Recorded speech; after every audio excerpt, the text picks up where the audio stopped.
아브라함의 상황은 모든 것이 절망이었어요. 모든 것이 정반대였어요. 이런 사람은 부르시면 안 되는 상황이었어요. 그런데 하나님은 그 아브라함을 부르셔서 하나님의 계획을 이루어 가신다는 거예요. 그리고 아브라함은 그 하나님의 부르심을 거절할 수가 없었어요. 여러분 개인이 생각할 때 나는 이래서 안 될 거야 라고 하는 그 조건이 있죠. 여러분 인생 속에 내 인생의 이력을 적어둔다면, 나에 대해서 소개한다면, 나는 이건 좀 없었으면, 내 인생에 지우고 싶은 어떤 그 이력이 오래된 인생이 아니지만 여러분이 판단할 때 말이죠, 나는 내 인생에 이런 요소들은 좀 없었으면 좋겠다. 그것이 무엇이든지 간에, 그것이 외모건 학력이건 또 여러분의 경제력이건 부모님의 문제건 가정의 문제건, 그것이 어떤 것이든지 간에 여러분 개인이 지우고 싶은 그 조건이 있다면 바로 아브라함이 가진 조건이란 말이죠.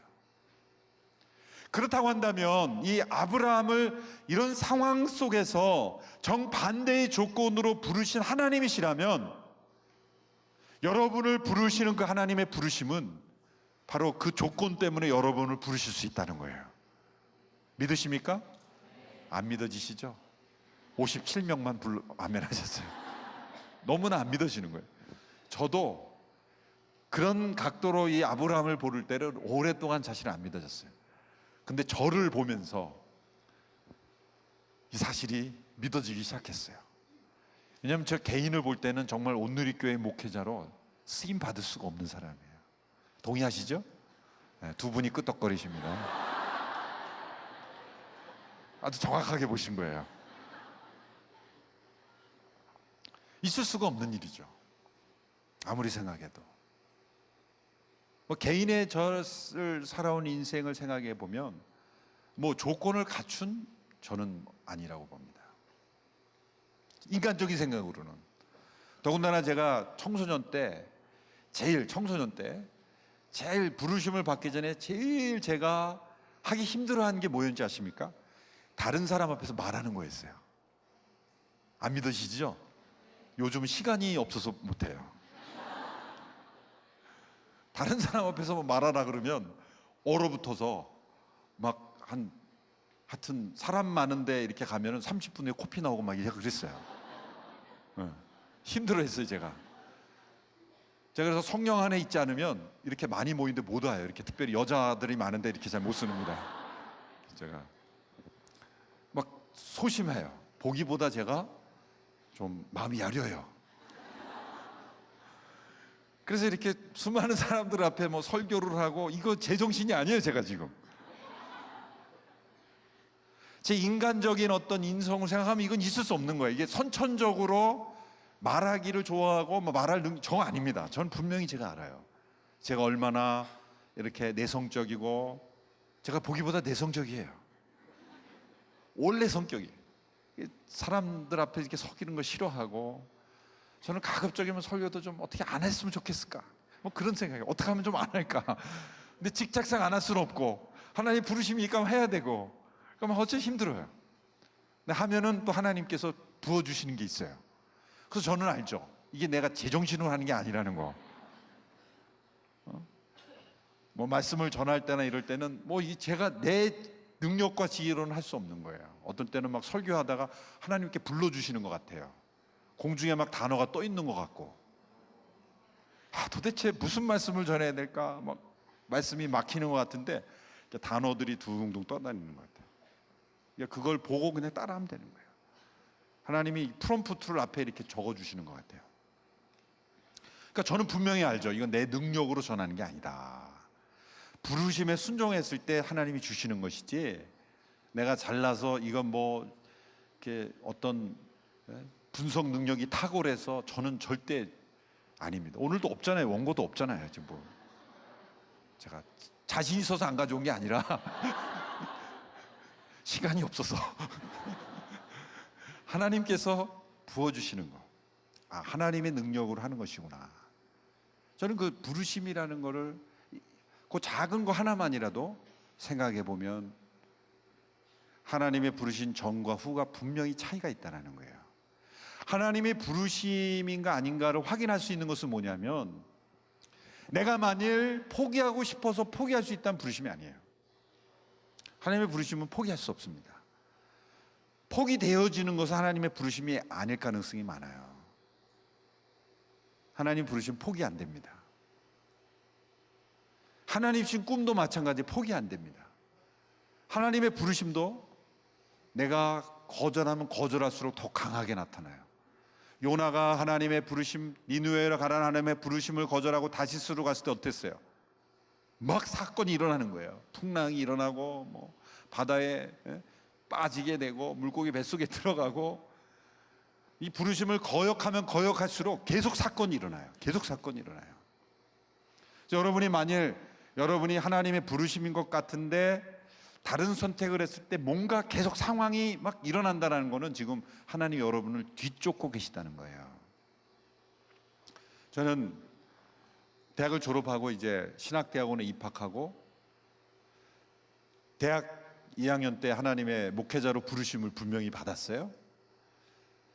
그래서 대학 내내 사실은 신학을 준비했죠. 그래서 조금 더 빨리 신학을 준비한 사람이 되었어요. 그런데 신학대학원에 입학하고 나서 바로 이제 대학을 졸업하고 이제 학사장교 시험을 봐서 뒤늦게 군대를 갔죠.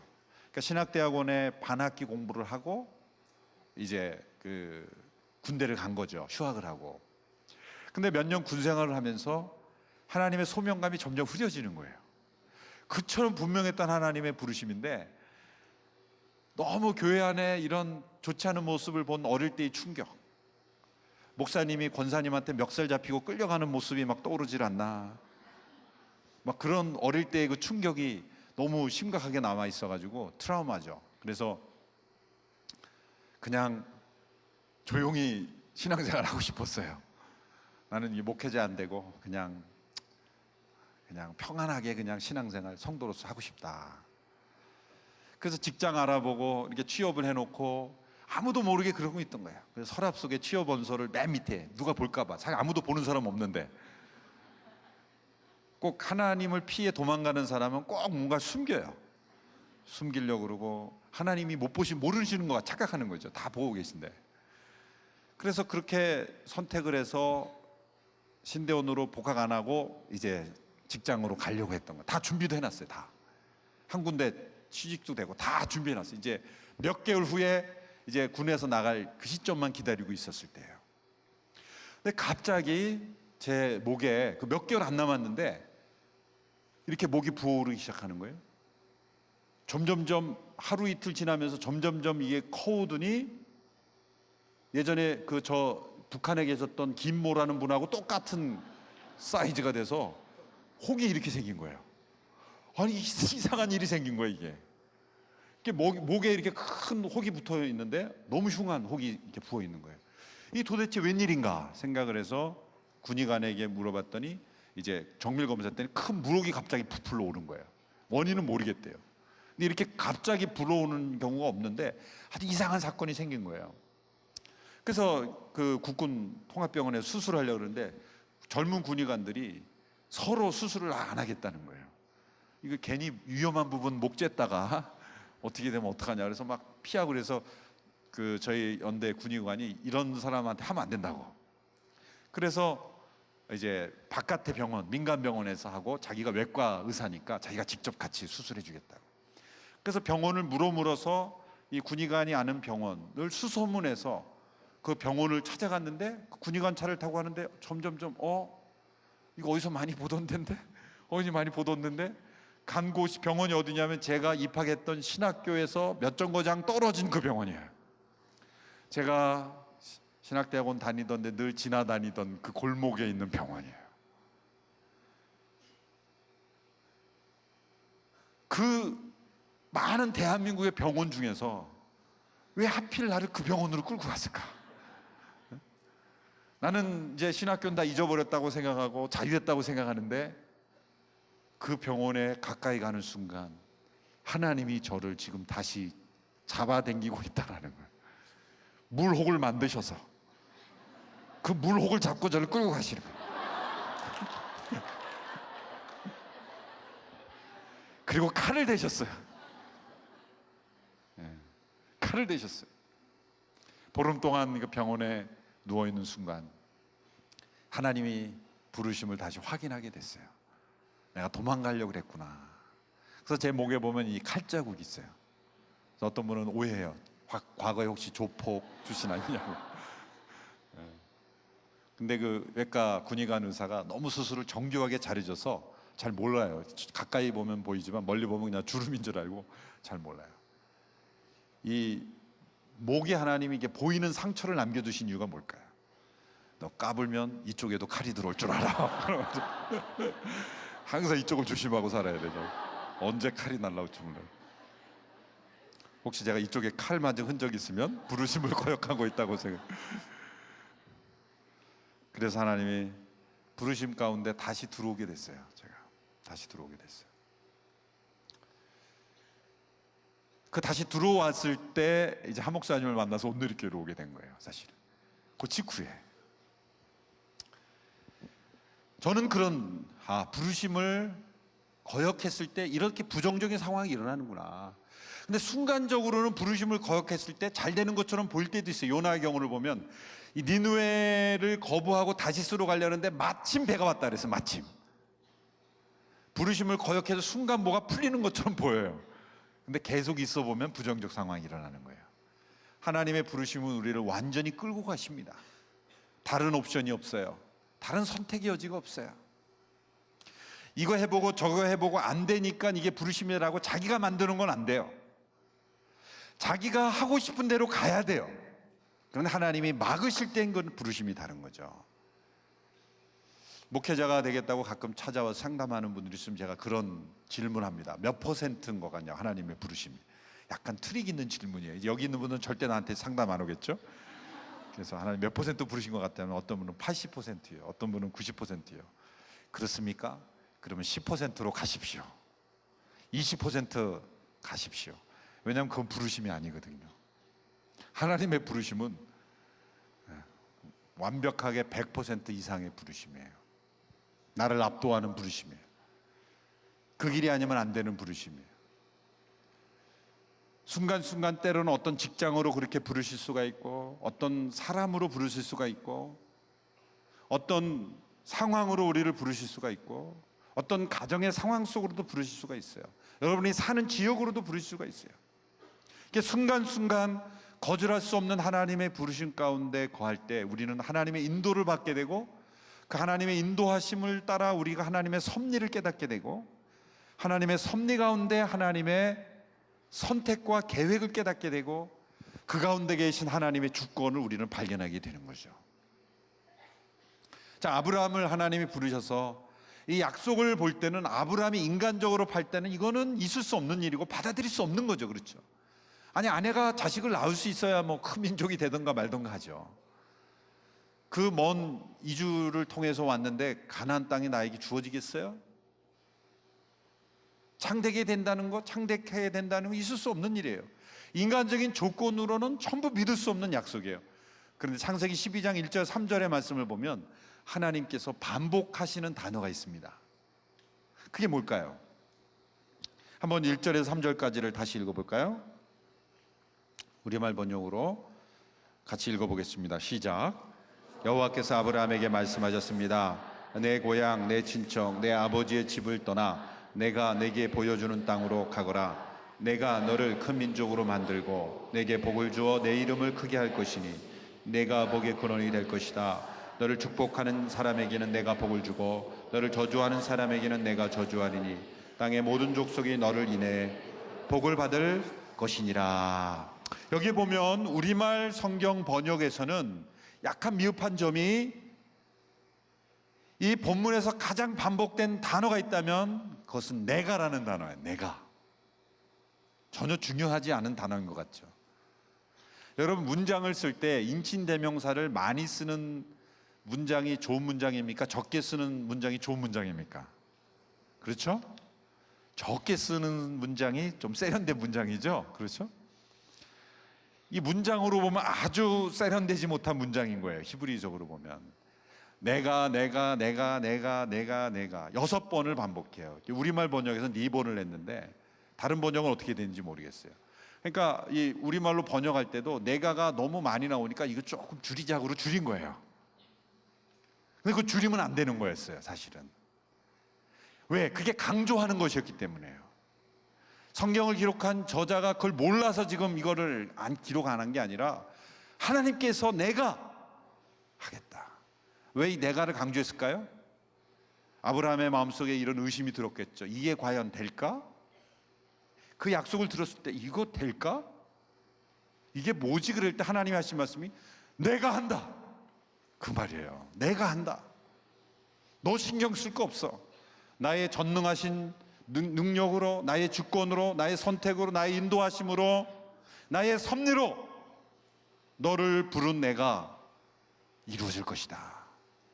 내가 이룰 것이다. 그걸 강조하시는 거예요. 정말 하나님이 하셨을까요? 창세기 이제 12장부터 22장까지를 보면 오늘 이 말씀을 하면은 이제 또 그냥 몇 시간을 쭉 가야 되지만 간략하게 보면은 자, 하나님께서 가나안 땅으로 가라 그러셨고 또 큰 민족을 주시겠다 그랬고 그 땅을 주셔서 복의 근원이 되게 하시겠다고 하는데 아브라함이 이제 아버지 데라가 죽은 후에 그 하란을 떠나서 이 가나안 땅으로 도착했습니다. 도착했는데 그 땅에 뭐가 생겼어요? 기근이 생겼어요. 기근이 생기니까 당연히 먹을 것을 찾아서 애굽으로 내려갔겠죠. 풍족한. 내려갔을 때 무슨 사건이 생겼습니까? 사라가 이 보통 여인이 아니었거든요. 나중에 보면 80세가 넘을 때까지 다른 남자들이 이렇게 쳐다보는 여인이었거든요. 그래서 애굽의 왕이 그 사례를 탐냈고 아브라함은 거짓말을 했죠. 사실 반은 사실이에요. 왜냐하면 이복 누이기 때문에. 그런데 아내라는 걸 얘기 안 한 거죠. 그래서 누이라고 속였죠. 그래서 아내를 뺏길 뻔했죠. 하나님의 전능하신 능력으로 사라를 보호하셨죠. 왜 보호하셨습니까? 하나님의 약속이 무너지잖아요. 그렇죠? 아브라함과 사라를 통해서 자손이 나와야지. 그 약속이 무너지지 않게 대해서 지키셨죠. 보호하셨죠. 그리고 애굽 왕을 벌 주셔서 그 애굽에서 아브라함이 나올 때 많은 재물을 끌고 나왔다 그랬어요. 그러니까 이상한 거예요. 아브라함은 거짓말하고 큰 재물을 얻은 거예요. 완전히 이상한 거예요, 이거는. 에? 세상에 거짓말하고 쫓겨나지 않고 큰 재물을 얻은 사람은 아브라함밖에 없을 거예요. 왜 그랬을까요? 하나님이 아브라함이 이뻐서? 거짓말을 잘해서? 아니죠. 하나님은 약속을 지켜가는 거예요. 아브라함이 부족하건 믿음이 약하건 도덕적으로 부족하건 하나님이 내가 하시겠다는 약속을 이루어 가시는 걸 보여요. 이후에 아브라함의 역사를 보면요, 완전히 서부영화 주인공이에요. 서부영화 주인공은 어떻습니까? 서부영화 주인공은 절대 죽지 않습니다. 아무리 전투가 치열해도 죽지 않아요. 총이 한 자루밖에 없어도 수십 명이 쏴도 절대 총알이 떨어지지 않아요. 걸어가다가 총을 떨어뜨리면 총이 굴러가면서 다 쏴 죽여요. 그게 주인공이에요. 서부영화 주인공이에요. 아브라함의 생애를 보면 완전 서부영화 주인공이에요. 예? 애굽에 내려가서 위기에 닥쳤는데 나올 때 큰 재물을 주죠. 또 어느덧 사람들이 큰 재물 때문에 종들이 많아져서 군사가 됐죠. 13장에 가보면은 이 조카 롯이 이 사해 지역에서 소돔과 고모라에 머무르다가 저쪽에 그 북쪽에 있는 그돌라오멜과 그 5개의 동맹국들이 조공을 계속 소돔과 고모라에서 바치다가 조공을 거절하니까 내려와서 침략했죠. 그래서 사람들을 잡아갈 때 조카 롯이 잡혀갔잖아요. 조카 롯을 다시 317명인가요? 데리고 올라가서 싸워서 찾아오죠. 아브라함이 점점점 부강해지는 거예요. 이건 아브라함이 사업을 잘해서일까요? 하나님이 지금 뭔가 함께하고 계신 거예요. 약속을 지켜가고 계신 거예요. 이건 아브라함의 윤리적 수준과 상관없는 거예요. 어떻게 보면. 자, 점점 부강해 가고 있는데 문제가 생긴 것은 10년이 됐는데도 자손이 없는 거예요. 아브라함도 그 약속을 기억하고 있었어요. 하나님이 저에게 많은 자손을 주시겠다고 했는데 자손이 아직 없습니다. 어떻게 된 겁니까? 10년째 되던 해에 그런 질문을 한 거예요. 그래서 아브라함이 아이디어를 낸 거죠. 하나님, 다메섹에서 데려온 이 엘리에셀이라는 종이 있는데 그 종을 양자로 드리면 어떻겠습니까? 양자도 자식은 아닙니까? 양자를 통해서 자식을 드리겠다고 하나님께 건의를 합니다. 창세기 15장에서. 그때 하나님 뭐라고 말씀하세요? 아니다. 내 몸에서 날 자가 내 후사가 되리라. 양자로 드리는 게 아니라, 이건 양자로 드리라는, 앞으로 드리지 말라는 뜻이 아니라 너를 통해서 태어날 것이다. 그리고 밖으로 내려가서 하늘의 별을 보여줍니다. 너의 후손이 이렇게 하늘의 별과 같이 많아질 것이다. 그때 아브라함이 그 하나님의 말씀을 믿었고 하나님이 그 믿음을 의로 여기시더라 말씀하시는. 그래서 아브라함은 믿었는데 16장에 가보니까 이제 사라가 인간적인 방법을 쓰죠.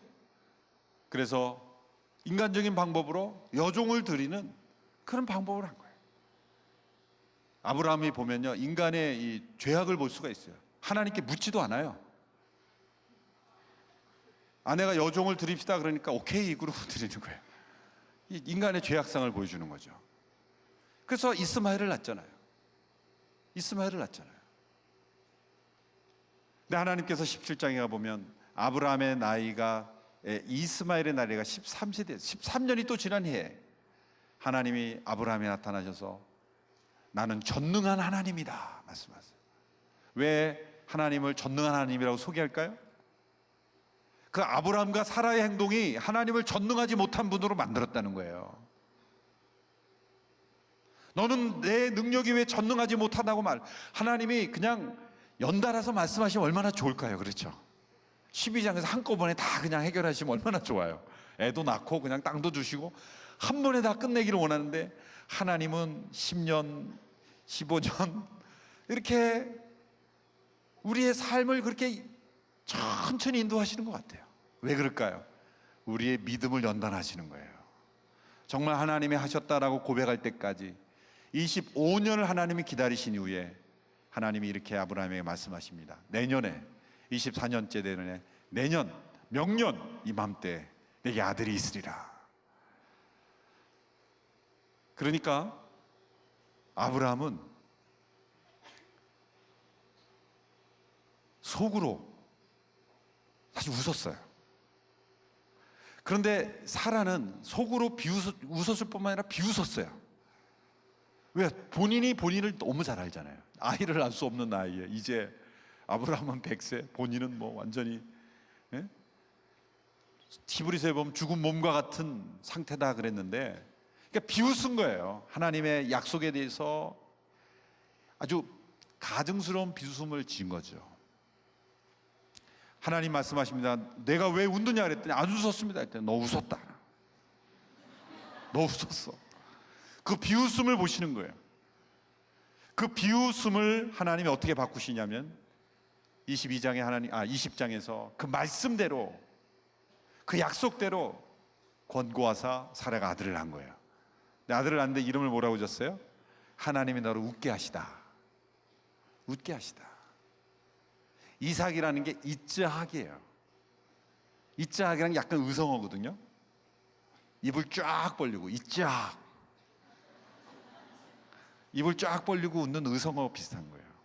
하나님 나를 웃게 하시다 그런 뜻이에요. 이 아브라함과 사라의 비웃음을, 하나님의 말씀과 약속에 대한 부르심에 대한 비웃음을 하나님은 웃음으로 바꿔주시는 거예요. 저와 여러분이 하나님의 말씀과 부르심에 비웃음으로 응답하면 하나님은 언젠가 여러분의 비웃음을 기가 막힌 웃음으로 바꾸시고야만 하는 하나님이세요. 그냥 웃는 게 아니라 입을 쫙 벌리고 웃는 거예요. 우리의 비웃음을 웃음으로 바꿔주셔서 하나님께서 아브라함을 그렇게 약속을 이루어 가셨어요. 22장에 가보면 하나님이 모리아산에서 이삭을 바치라 그러죠. 자, 그때 하나님께서 아브라함이 심각한 고민을 하게 된 거죠.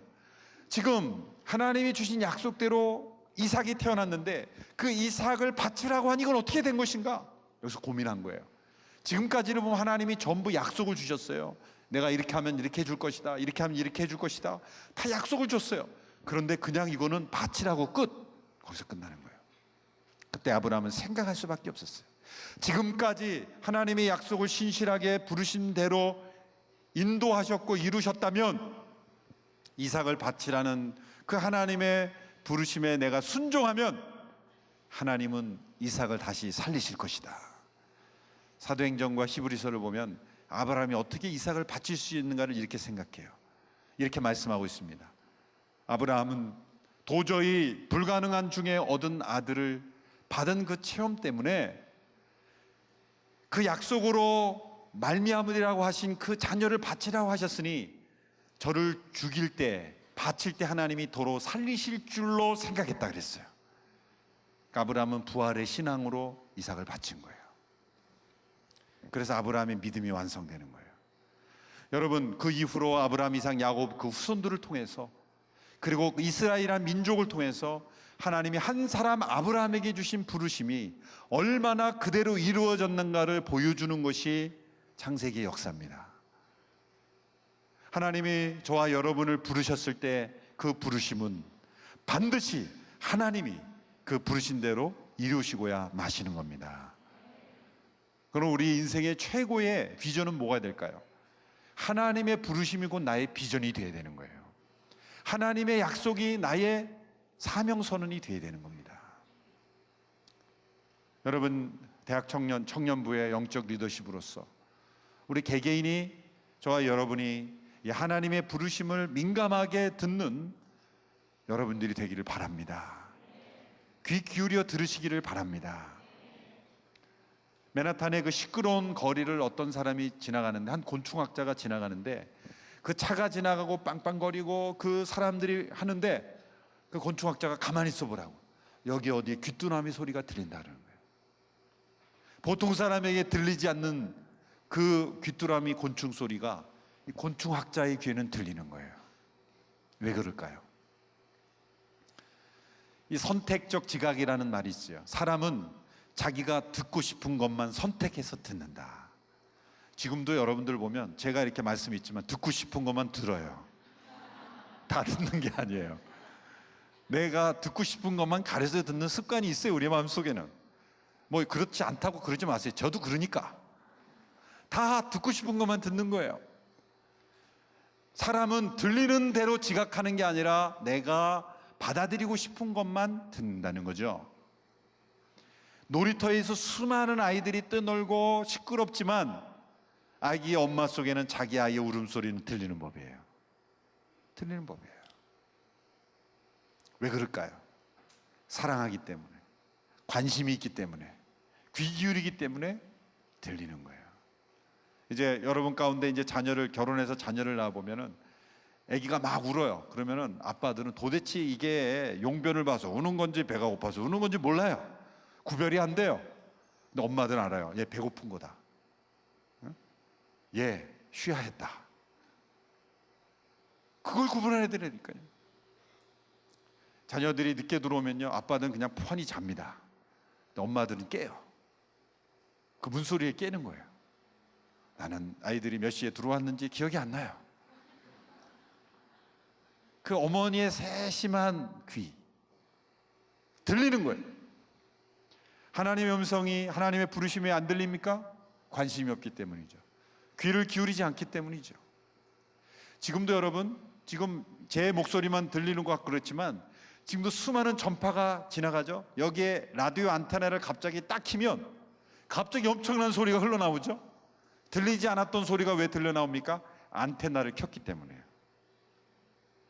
여러분, 우리의 영혼의 안테나를 키면 하나님의 부르심이 들리기 시작하는 거예요. 중요한 건 우리가 안테나를 꺼놓았다든지 아니면 고장나 있는 거예요. 이런 수련을 통해서 여러분의 영혼의 안테나를 다시 키시기를 바랍니다. 혹 여러분 가운데 어떤 인생의 부정적 경험이 있습니까? 하나님이 안테나를 지금 세우시는 거예요. 지금 되게 고난 중에, 부정적 경험 속에, 부정적 상황 속에 우리 안테나가 높이 올라가요. 높이 올라가요. C.S. 루이스는 그런 말을 했죠. 하나님은 축복 가운데에서는 속삭이신다. 속삭이신다. 여러분, 좋은 일이 생기셨어요? 정말 귀 기울이지 않으면 잘 못 들어요. 좋은 일 가운데. 그런데 하나님이 고난 중에서는 외치신다. 샤우트 하신다 그랬어요. 귀를 막아도 들리는 큰 소리로 하나님 우리를 부르시는 거예요. 고난 중에 있는 하나님의 부르심을 귀 기울여 들을 수 있게 되기를 바랍니다. 그리고 부르시면은 반드시 약속이 있어요. 하나님은 그냥 우리를 부르셨을 때 목적 없이 부르시는 부르심이 없어요. 그 부르심을 통해 우리를 인도하시고, 인도하심을 통해 섭리하시고, 섭리하심을 통해 선택하시고 계획하신 일을 이루시는 하나님의 주권, 하나님의 영광을 이루시기 위해서 우리를 부르시기 때문이에요. 그 부르시면은 반드시 약속이 있고, 그 약속은 반드시 이루어지고, 그 약속을 통해서 열매를 맺게 되는 것입니다. 여러분, 개개인을 향한 하나님의 부르심이 있다는 것을 믿으십시오. 마음을 열고 여러분의 영혼의 안테나를 하나님께 기울이고 하나님께 물으십시오. 하나님께 나아가세요. 한두 마디 기도로 끝내지 마세요. 하나님, 저의 부르심을 뭡니까? 그렇게 물 질문하고 하나님 대답하려고 그러면 안녕히 계세요 그러고 가는 거예요. 또 어떤 사람은 우리가 열정적으로 기도하는 것도 좋아요. 하나님 뭡니까? 부르심 뭡니까? 열정적으로 하는데 하나님이 대답할 시간 안 줘요. 열심히 쏟아내고 계세요 그러고 가는 거예요. 나 이제 대답하려고 그러는데 그냥 가버리는 거예요. 여러분, 하나님께 질문도 많이 하지만 듣기도 많이 하시기를 바랍니다. 우리 기도는 영혼의 호흡이에요. 호흡은 내뱉고 들이마시고 그래야 돼요.